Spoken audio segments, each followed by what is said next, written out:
Hey folks, if you follow the show or you've read the book, you've probably heard of Seneca Leaders, a unique one day experience that helps people transform mindsets and shape new behaviors. I'm so proud to host and facilitate these sessions alongside my co authors and colleagues, and I would really love for you to come and join us. Learn more about it by visiting SenecaLeaders.com. And now, on with the show. I think that the great late poet laureate Maya Angelou said was, I've learned that people will forget what you've said, they'll forget what you've done, but they'll never forget how you made them feel.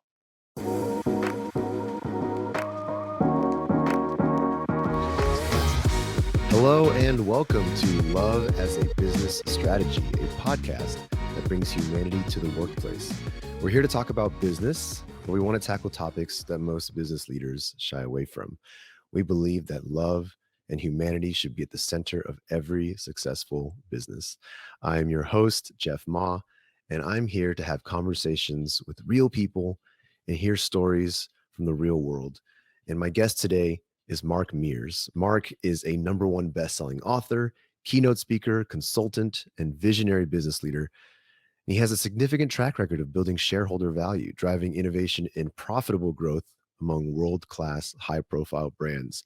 I'll just name a few: PepsiCo, Pizza Hut, McDonald's, Frito-Lay, JCPenney, NBC Universal, and the Cheesecake Factory. All names we know well. So today, Mark serves as Chief Growth Officer for Leaf Growth Ventures, LLC, which is a consulting firm helping individuals, teams, and organizations find purpose in fulfilling their true growth potential while making a positive, lasting difference in the world. Mark is also a member of the Senior Leader Network within Conscious Capitalism, Inc., who has just released a new book titled The Purposeful Growth Revolution: 4 Ways to Grow from Leader to Legacy Builder.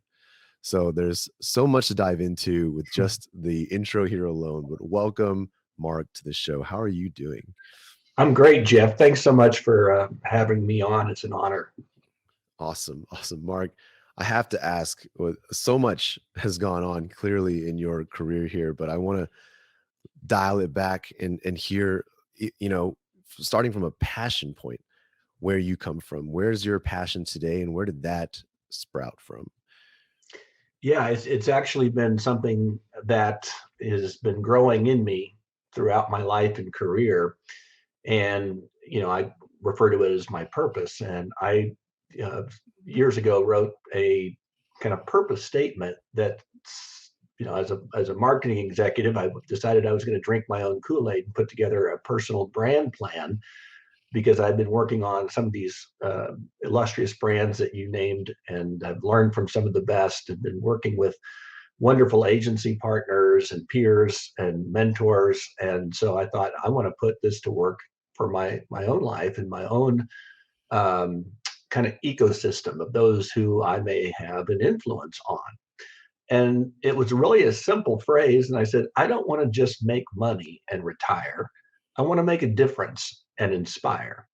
And that means making a difference in the lives of others Mm-hmm. and inspiring them to want to do likewise, which creates this virtuous cycle of reciprocity, or what I call paying it backward, helping others along their growth journey.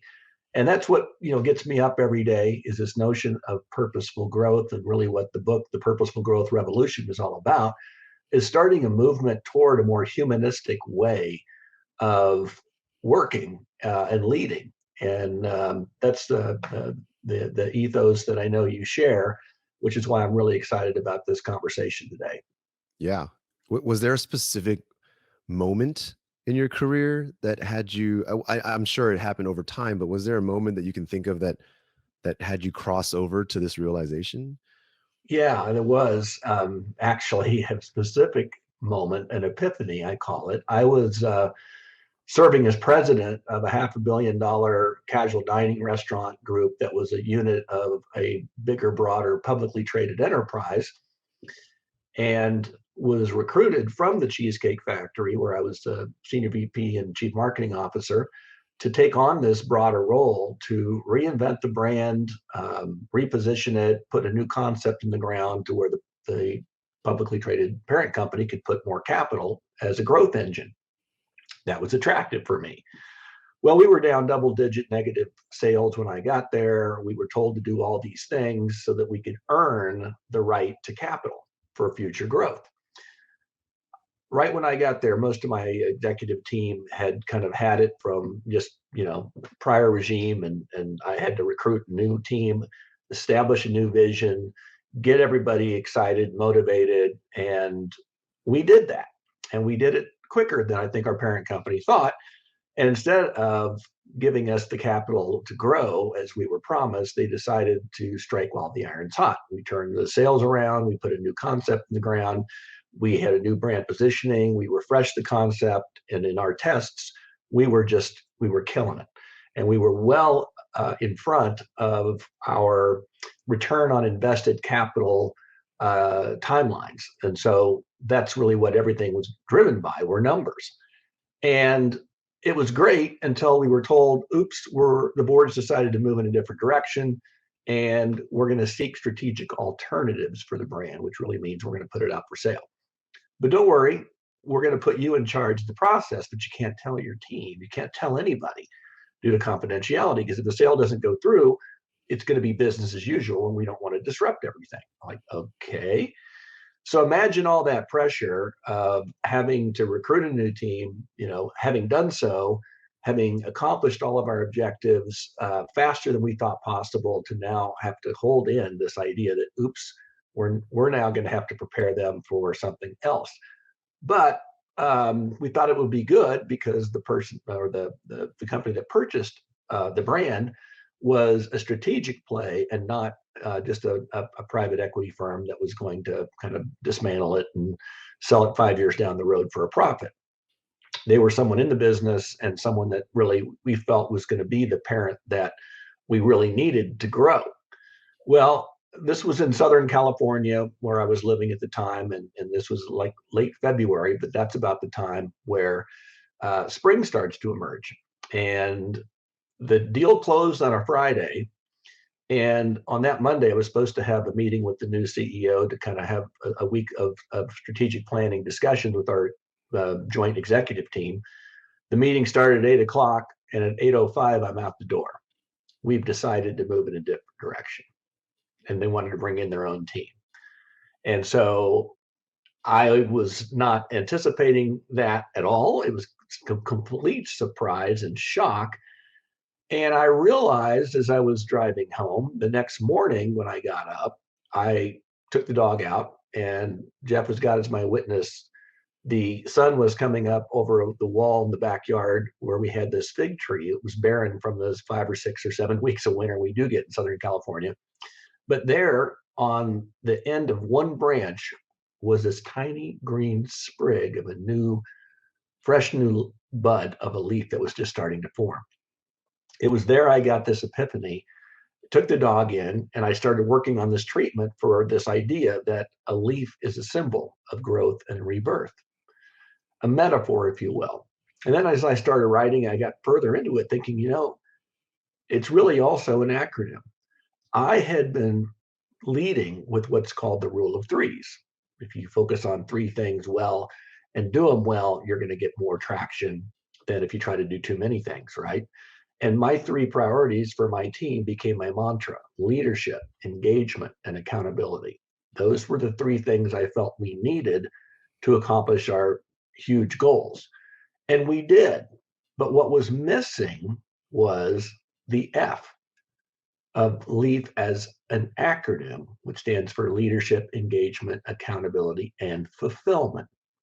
We were missing the fulfillment.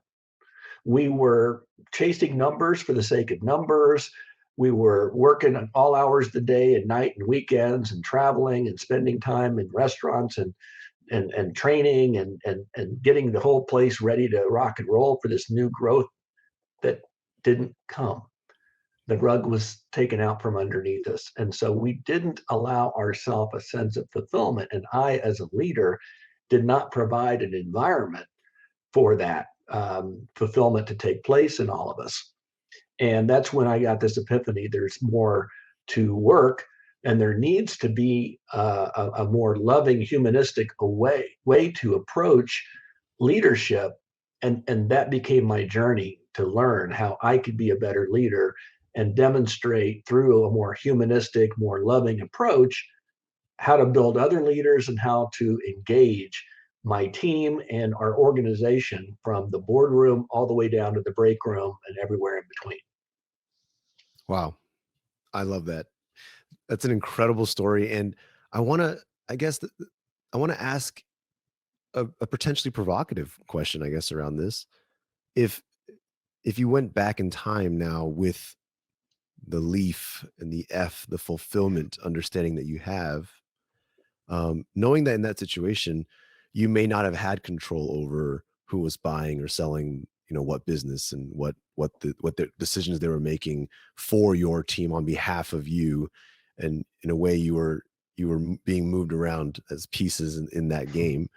Yeah. But what would fulfillment have changed? How would you have done things differently from your position in that story? That's a great question, Jeff. And I think I need to break down the LEAF model a bit for you and your listeners so that they can understand in context. Sure. Leadership is that metaphor of growth. And if you were asleep like I was in science class, you may have missed it, but all growth happens in a plant or a tree through the leaf, through the magic of photosynthesis. And so the idea of leadership is it represents the seed and the root system. As we know, we have to have a strong root system for any plant or tree to grow. And likewise, we have to have strong leadership in an organization for it to grow. But if you just do that, and that all leads to alignment, by the way. So you need to make sure there's alignment. There's an outcome for every one of these letters. And I'll try to remember them for you. And then if you have that, you just have a stump. So you need the trunk, the branches, and the system of nourishment, which in Spanish is called savia and translates directly to lifeblood. Well, what's the lifeblood of any organization? It's people. And so you want to engage them in a way that leads to empowerment. And we know that empowered people and teams are more engaged. They do have a deeper sense of ownership, and they're usually able to achieve better results, which gets you to the next um, part of the acronym, which is accountability. And accountability is this notion of leading to achievement. It's making sure that we're accountable to ourselves, to each other, as well as to the broader organization. And then that again leads to achievement. Well, finally, this idea of fulfillment, think of it as a nurturing environment. This is the ecosystem, the soil, the sun, the rain, the photosynthesis that can occur happens when it's in an optimal environment for growth. And today we know that in business to be a culture. And I prefer the word community, which we'll get into later. So the culture has to be a nurturing environment for that plant to achieve its greatest aspirations. That fig tree in my backyard only knows how to be a fig tree, right? So its goal is to bear fig leaves for that plant to grow that lead to fig fruit that allow for that to be productive in whatever way, shape, or form, much like all of us. And in the notion or in that metaphor, I believe those who have the ability to bear the most fruit have the opportunity, and I'll say the responsibility, to scatter the most seeds. Hmm. And that's what all nature is designed to do. Any living organism is designed to do. It's to grow and thrive and reproduce. So that idea of fulfillment is about how could I have created a better culture while we were under some really difficult circumstances, doing something that we felt was noble, um, to have maybe given people a deeper sense of fulfillment, no matter what the outcome was that I could not control. Mm-hmm. How could I have led differently during the time that I knew something they didn't?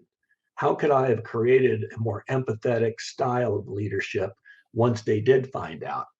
And then craft the appropriate communications and exit plans to allow people to, exit with dignity and with grace and honor.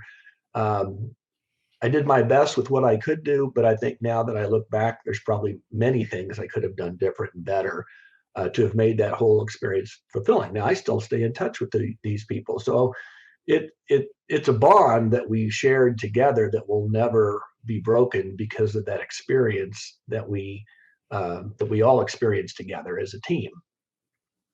Yeah, that's a beautiful analogy for that, and I love the way that frames things through actual growth in nature. It makes Mm-hmm. a whole lot of sense to me. I know in your book, the subtext even says from leader to legacy builder. And when I hear about you still in touch with, previous team members and things like that, it speaks to that legacy side of things. And that really calls to me because I think many people, as we develop in our career, are working towards a legacy. And I think we have in the back of our minds that we want to make an impact, we want to make a difference. And I think we work so hard on these bottom line issues like just revenue and Mm-hmm. numbers. And but when we really stop and think about those who have come and gone in our lives, our prior leaders, our previous CEOs, and we think about their legacies, how often do we think of the numbers that they created or the Yeah, trades that they've landed? It's often been the leaders we remember is how they spoke to us, how they treated us in the elevator, how they said yeah. hello or did not, or if they were cold or they were warm. I think those are the legacies that actually last. And I think with your kind of leaf approach, you're really putting that front and center. Yeah, I think the idea of my broader mantra sounds very similar to yours is I want to put the human back in human resources.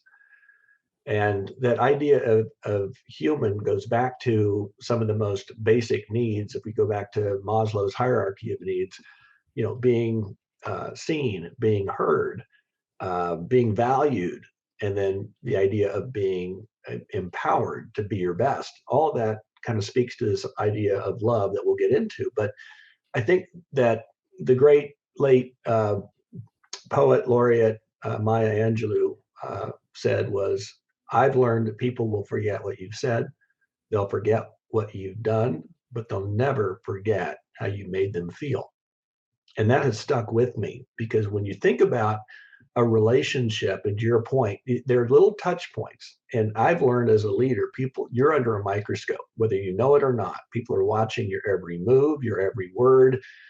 And some of it is certainly out of respect for the title, we want to see how you make them feel and whether you're someone they want to sign up for to follow. Because you can't be a leader without followers, right? You look like Jerry Maguire with the goldfish in that movie, right? Tom Cruise. And so the idea of being able to treat people, not as just resources, got me thinking just about how to be more human and how to be more caring and how to be more empathetic and how to be more loving. And I think that leads to that idea of legacy. Because I'll have people that will call me up to this day and say, "Hey, Mark, what was that phrase you used to use?" Or, "Hey, I remember when you said or did such and such. I tried to say that in a meeting or whatever. I don't know if I remembered the exact context, but that really spoke to me at the time, and I wanted to share that with others." You see how that's about paying it backward? Mm. You don't wait till you're dead to bequeath something of value to others. You do it every day with every single touch point because they all add up to this broader idea of how does Mark make me feel? And if you think about that, and some days I'm better at it than others, to be honest with you, Jeff. Some days I have to go back and repair, some damage that I've made if I said something or I wrote an insensitive email or whatnot. But I always found that by being vulnerable and, admitting, I made a mistake and I didn't handle a situation exactly the way I should have, or I regret something I may have said or done in the moment. And, that goes a long way with people and they'll remember that as well. Couldn't agree more. I think that your statement that you go by the put the human back in human resources, I find that even more bold than my own of bringing humanity back to the workplace. I'm intentionally vague in mind. Let's just bring humanity back. When you talk about human resources, I mean, can we talk a little bit about what that looks like for you? Because human resources, if you look at it from a historical standpoint, this was stood up with the name human resources, but it's always been a function that protects the business, right? I Yeah. mean, human resources is created to essentially prevent lawsuits and make sure the company is protected in a way. And people don't really realize that. People always think human resources is someone who they can go to with their problems. But if you really think of their job function, they're more interested in making sure your problem doesn't become the business's problem. Not sorry to all the HR professionals out there if I'm offending you. I'm generalizing, of course. I'm not Yeah. saying you don't care, but talk to me a little bit about what it means to you to put the human back in human resources. Yeah, and I'll defend you a bit by saying that not all human resource professionals feel that way. I think they care deeply. I think there's a deeper systemic issue that has taken root, I think, back in World War II, and when the war was over and our men and women came home and they got back in the workplace, there was this kind of command and control style that works on the battlefield because you have to have order or otherwise you have chaos, that they thought would work in the boardroom and throughout an organization. And so you're right. While the term is human resources, I think the word resources was more emphasized at the time. And so where, I'm putting a stake in the ground and being not intentionally vague, but very direct in saying putting the human back in human resources is it all comes back to this, incredibly life-giving power around the concept of purpose. And I call it purposeful growth because everybody wants to grow, right? Nobody doesn't want to grow. If you don't grow, you die, and that's not very attractive, right? And so we want to grow, but we want to grow purposefully. We want to grow in ways that align with our values, align with our interests, our passions, our skill sets, and what we believe. And so if you think about it from that perspective, how can we, and that's why I'll say there's 4 dimensions to a brand. Most people think, oh, it's one brand, it's Pepsi or it's Coke or it's Pizza Hut or whatever, right? There are actually 4. There is the personal brand, which we'll talk about. There's the internal brand, which is a collection of all the individuals. There is the external brand, which is essentially our customers, clients, guests, and our communities. And then there is the employer brand. And so the whole idea, what I call 4D brand growth, is about aligning those 4 brands. Well, let's talk about the the personal brand. Every one of us has one, whether we know it or not. And so when we get into a work environment, most of it is stripped down to just here's your role and here's your expectations for your role, how you get paid and how you get recognized and rewarded. And we really don't want to hear about anything else.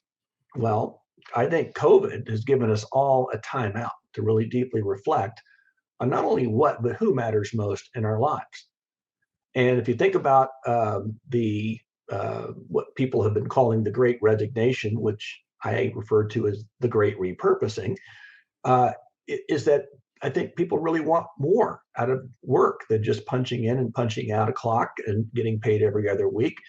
You think about it, as adults, we'll spend a third of our life asleep, a third of it is work, and a third of it awake doing other things, right? Well, why just live a third of your life?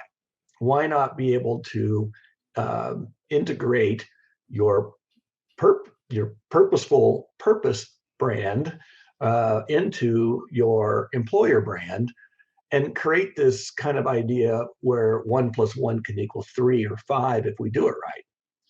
And so having a more humanistic way of treating people as whole people, we bring 4 dimensions, I believe, is who we serve is more important than our why. And we all have heard Simon Sinek and the Start With Why movement, which I think is fantastic. People want to know why you do before they care how you do it or even what you do. Well, I'll say you start with who, and specifically who you serve. is more important than your why. Often it leads you to your why. And who you serve, I believe, are broken down into four kind of categories of service. There is your, spiritual realm, there is your personal realm, there's your relational realm, and then there's your um, uh, I said personal. Okay. So you've got four different ones: spiritual, relational, professional, and personal, right? So if you think about that, we're whole people. We're not just in the professional realm. And those of us who are maybe spiritually inclined, we don't just put God in one realm and he's in a box there. We'll see you on Sunday and salute and take off.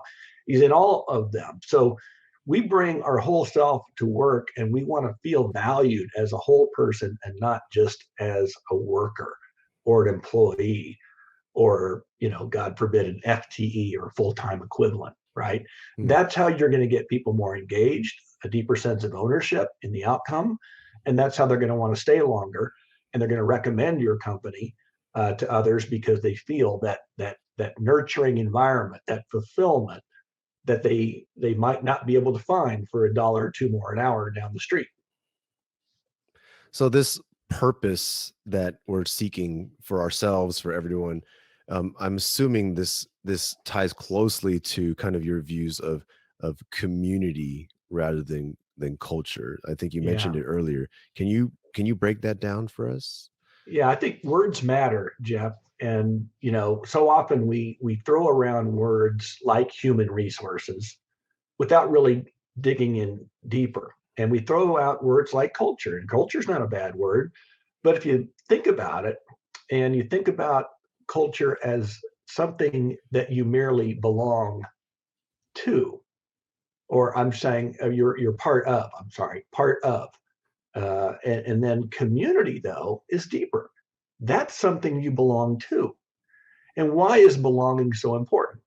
Well, we talk a lot about, diversity, equity, inclusion, or DEI, or and I'll say that without the B, belonging, it doesn't really matter about diversity, equity, inclusion, because if you think about it, diversity just gets us in the door. Inclusivity just gets us a seat at the table. Equity gives us an equal voice. But if we don't feel like we belong, we're not likely to be vulnerable to give our very best because we don't want to rock the boat. We're just happy to be in there, right? So you're not getting the best out of that whole person if they don't feel they can trust you, if they don't feel a sense of belonging.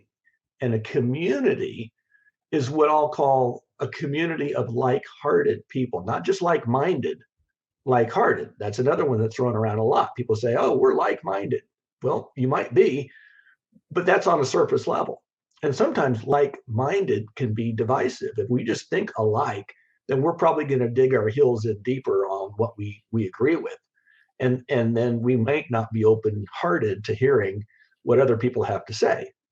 But if we're open-hearted, then we're going to have an opportunity to give grace where and when it's needed, when someone doesn't show up as the best version of themselves on a particular day, like I have.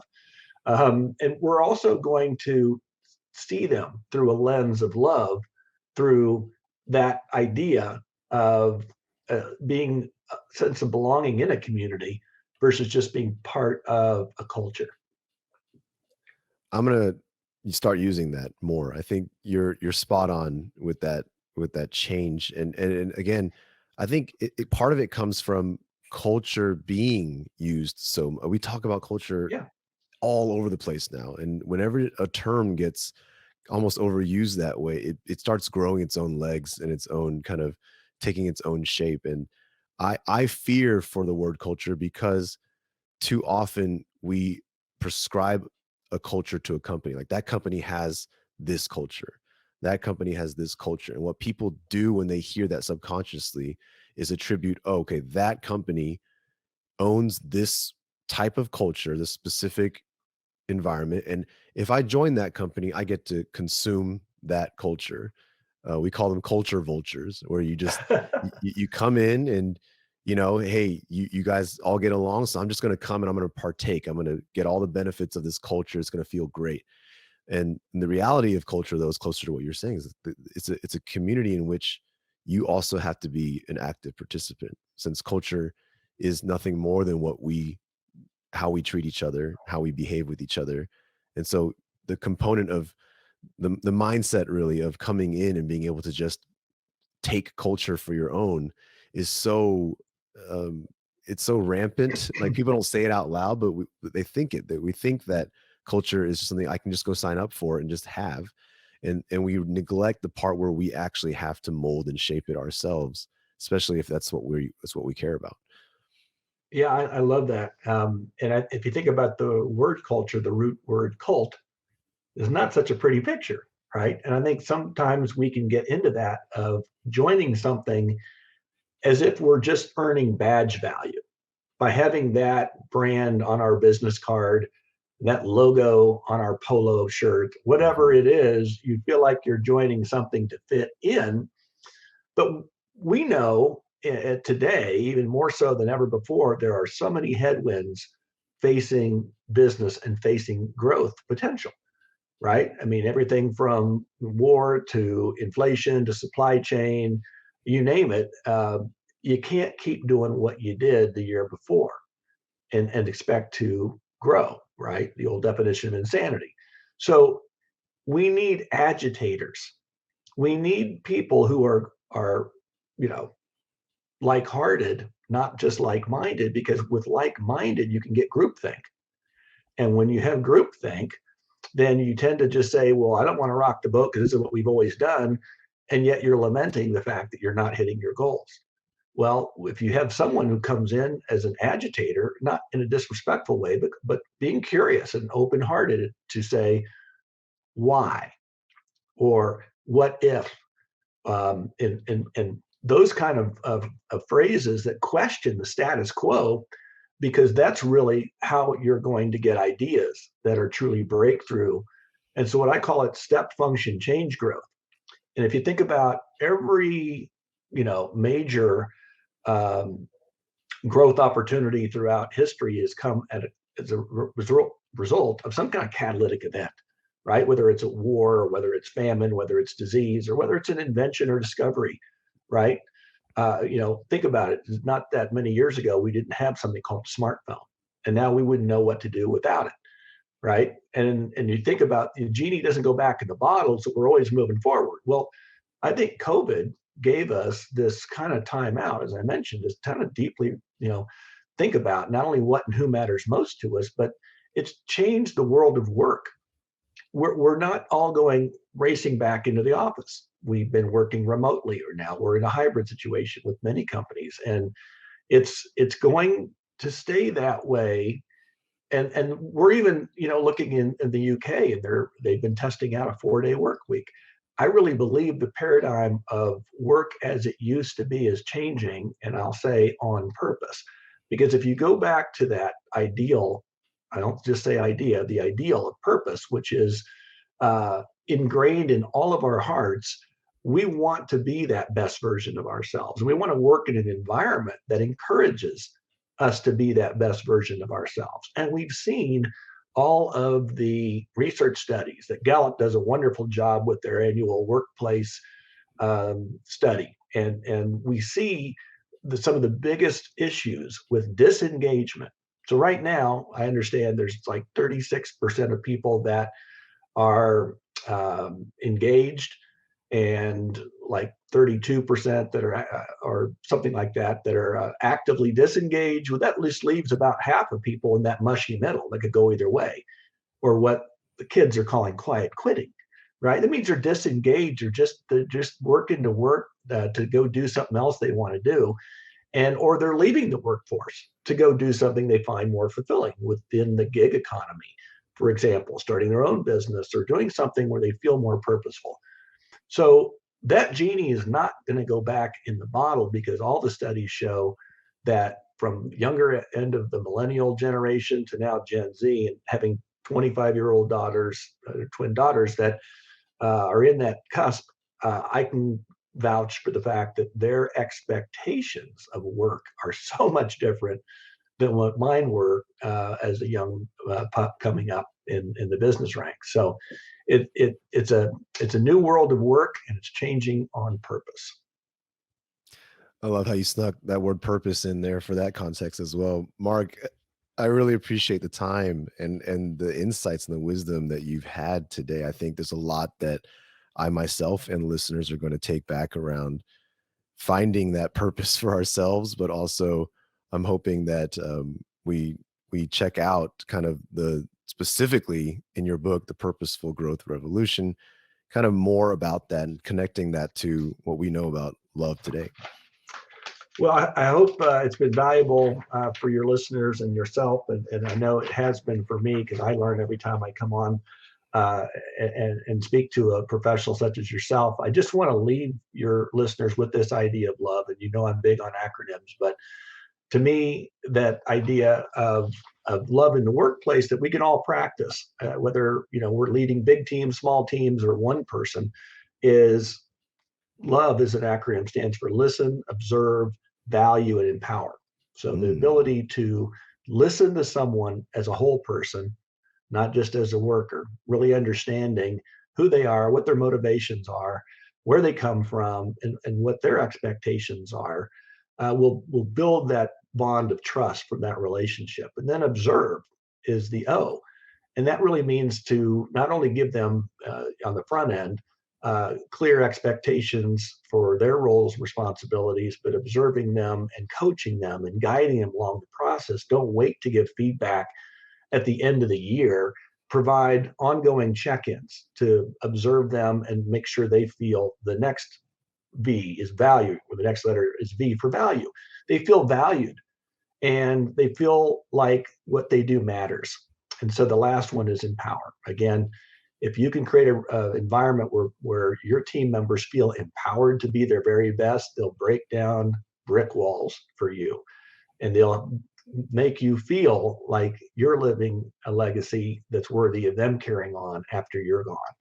And so I just leave that last nugget of wisdom for your listeners and viewers, to love others as you would love yourself, but to do it by those four ideas: listen, observe, value, and empower. well, there you have it. Thank you, Mark, for that. I wrote it down and I'm stealing it, just so you know. Good. So thank Feel, you so feel much, Mark. Thank you to the listeners as always. Please be sure to check out Mark's book, but also I'll always plug my own book, Love is a Business Strategy. It's still out there, still doing pretty well. But shameless plug: if you have checked out the book, please leave a review. I never directly asked for it, but I'm asking for it because the reviews help get the book into other people's kind of promoted spaces, and more people can check it out, so that people can get that message out there to bring humanity back to the workplace. So please I'm do leave looking that forward to review. getting my copy, Jeff, and digging in. It sounds great. It's in the mail. Awesome. Awesome. So everybody, thank you so much. We'll see you again next week for another episode. Take care. Thanks, Jeff.